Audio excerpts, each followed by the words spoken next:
I first came here, I thought leaving Jamaica and coming here was like coming to heaven, really.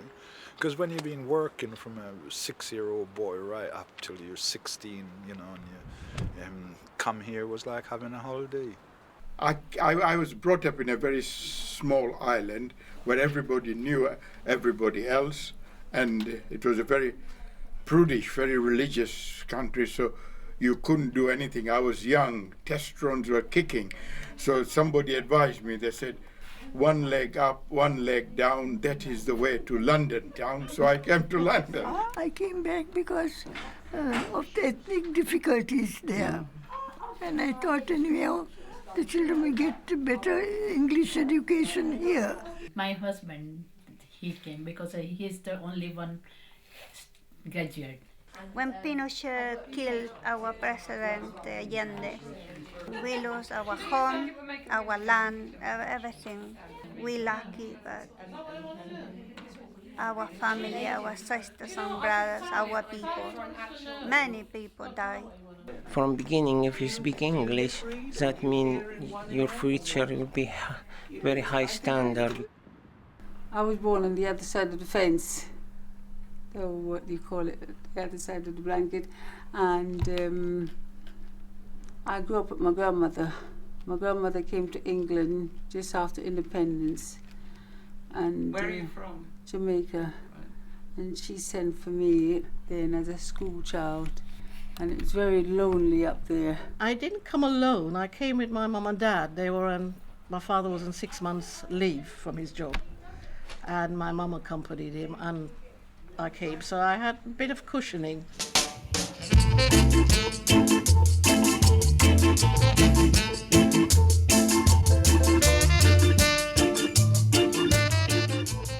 The smells and the noise, it was all different, it was all new. I was frightened to get on the top of the double-decker bus because I felt it was going to tip over, the first time I see it. It was quite a shock to see white people sweeping the streets, because coming from Jamaica you wouldn't see those sort of things. You read a lot about England and you create in your mind, you have a picture of what you would see. And I always remember my journey from Heathrow Airport down the East End of London, and I couldn't believe when I saw the Yardley's factory, how old and shabby it was, and I kept looking at all these shabby buildings and was thinking, oh, wow, is that it? Tell me about when you first arrived and you were the only Gujarati family in Brighton. Oh, it was terrible because I couldn't speak any word of English and it was very, very cold and everything. We was welcome the first day, and then they put us in the university in Southampton, because that was in August. By September, the council take us, put us in a house with families upstairs, families downstairs, and practically we was abandoned there. Sometimes the night here very short, sometimes the night very long. It's confused our body clock. I came over here in August in 1960, and to see 10 o'clock at night, it's light, I just couldn't understand it. It is a beautiful country, only the weather here is the only thing that's not nice. Here it is different. Every year we got different climate. Some summer is good, some summer is worse, you don't have even... Sometimes you don't feel the summer at all. My brother and I came over here from Jamaica, and the intentions were we were going to join the Royal Air Force. And he came over 2 years before me and he joined, so I came over after. And joined up in Ealing Broadway. And I did only a year of A-levels and I got fed up. And I thought, no, I'm not staying to do another year of this boring old poetry. And Dad said, well, do you want to do nursing? I said, yes, why not? So it was quite It wasn't something in my mind as I was training at school that is what I wanted to do. I don't think I had any idea what I wanted to do. And what was your shop selling? It's an off-license, grocery off-license. There were 250 teachers came to this country. My husband was the only one Gujarati. And did you come straight to Brighton then? Or? No, to London.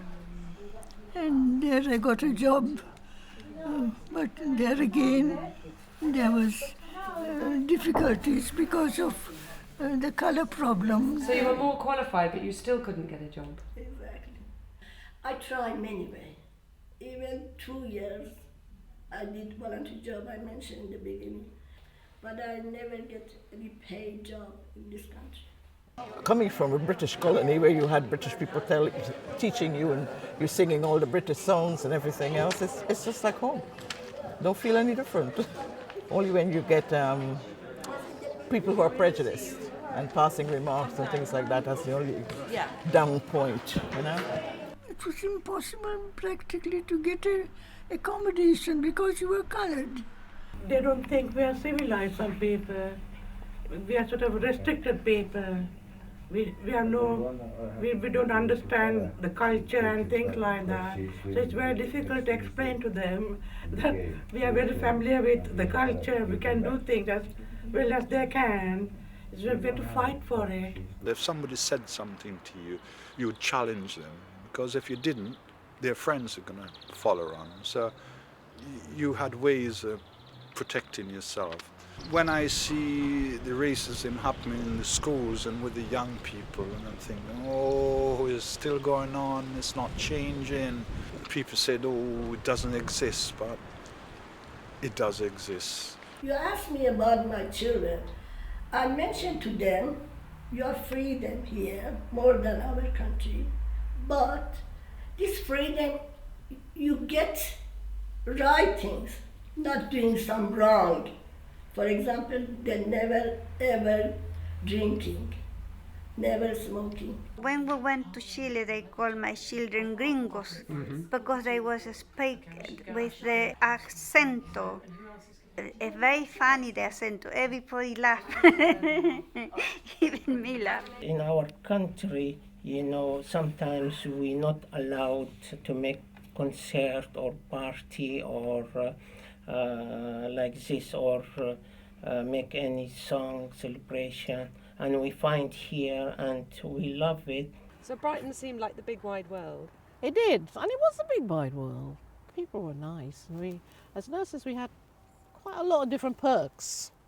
We could show a nurse's home key onto the pier, and we can get free entrance.